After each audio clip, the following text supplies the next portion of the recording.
Hi there, my name's Mark Neild and I'm a startup coach. I work at the University of Otago Business School, and my main job really is to help people who are starting their first businesses to get to the ropes, understand how to do it, what the process should be, and generally help them along their way. I will share some of the secrets that make startups successful with a more mature business and help them to understand exactly how they can use all the tools and techniques that startups use to make them so successful, so innovative and so agile. If you like, it's about rejuvenating the mature business and bring them back to the youthful excitement and exuberance of a startup, but without all the risk and uncertainty, and with the benefit of some resources at your disposal, some customers, some brand, and all of those good things. That said, if a startup can get a new product to market in 3, 4, 5 days just by being really focused, a mature business maybe takes 10 times that. So how do we break that? And that's really the challenge. Of course, there's plenty of information out there. I don't find anyone who's struggling with the what, but I really find people who are struggling with the how. They've read these things and they're scratching their heads and think, that's all very well, it all seems very simple, but you know what, I'm not quite sure how to do it, I'm not sure where to start. Or I've done all of that and it's not really doing it for me, I'm still struggling, it's still not working for me. So what are we going to cover? Well, I've got a 6-stage model. It goes into some detail to understanding how you can build a really successful product marketing business. So we start with the customer, and that's the obvious place to start. So how do we really get into our customers' minds, understand what they want? And what I found is that it's not until you get well into it, right down into the depths of what your customer's thinking, feeling and wanting, understanding what their problems are, understanding what their opportunities are for doing great things for them, that you really start to pick up on the opportunities. So we find these opportunities, then we look at solutions, how do we solve them? And more particularly, which ones do we solve? Because customers have got all sorts of problems, not all of which are really capable of being solved. And with that, we'll add those two together and we'll come up with a value proposition.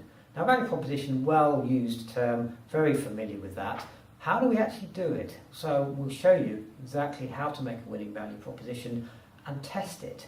And this is the key thing. Right at these early stages, if we come up with an idea, we think we've got identified a customer opportunity, we know how to solve it, how do we know that the customer cares? Well, we'll just go out there, we'll do some really practical exercises to find out that the customer cares, or indeed, maybe they don't care. And the chances are the first proposition you put together won't be right.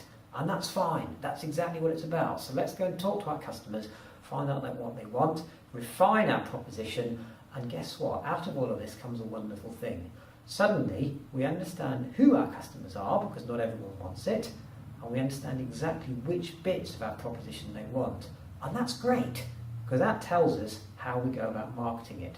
If we know who our customers are, we know where we can find them, so we can really refine our marketing positioning and materials and all of those things, raise a sharp focus.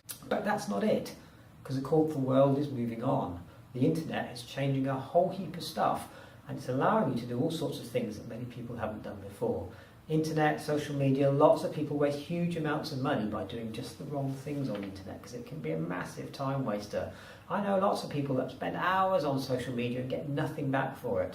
So we'll talk about that, and we'll work out what we can do, which bits work and which bits don't. And there's quite a body of evidence now to show how you can be successful using the internet and social media. And the final thing that I really want to discuss in this course is to look at partnering and negotiations. Because you know what, I'm really focusing this at small businesses. People have been around a little bit and perhaps not making as much headway as they'd like. And there are lots of big partners, lots of big competitors out there, so how do we make the best out of that? Let's talk about negotiation. Let's understand how we can get real strength and power in our negotiations, rather than just thinking, oh, we're only a small company, we'll never manage to prevail against the big companies. Well, you know what? If you think about it, you go about it the right way, you almost certainly can.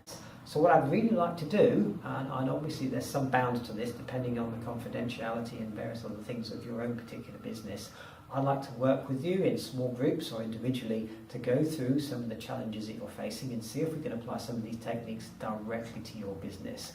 I'm working with a maximum of 12 people, so we can give you the appropriate attention, and also see if we can learn from each other as well, because people who are out there experiencing these things, it's much better to learn from real war stories and real problems that people are facing and work with them together.